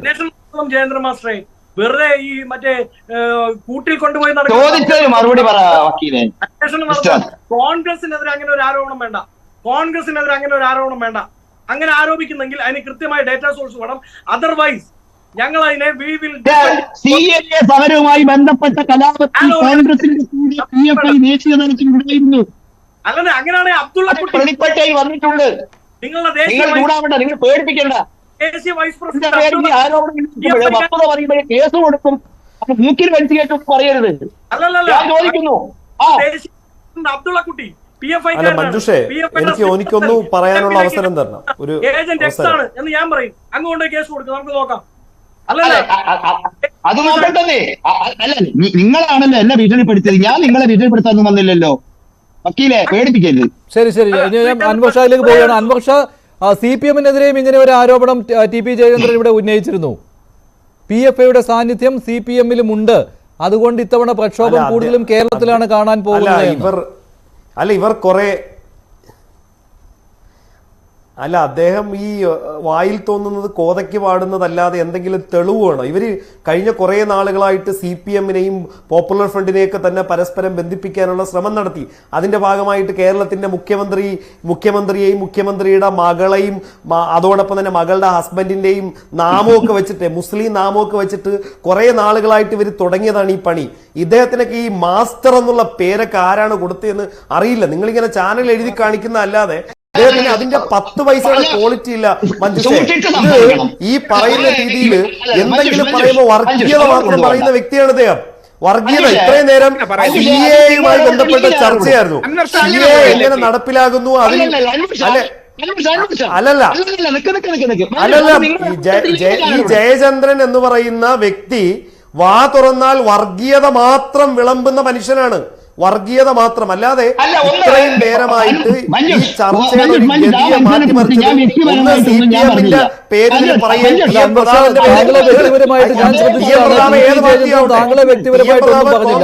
താങ്കളാണ് വ്യക്തിപരമായിട്ട് TP ജയചന്ദ്രനെതിരെ ആരോപണം ഉന്നയിക്കുന്നത്.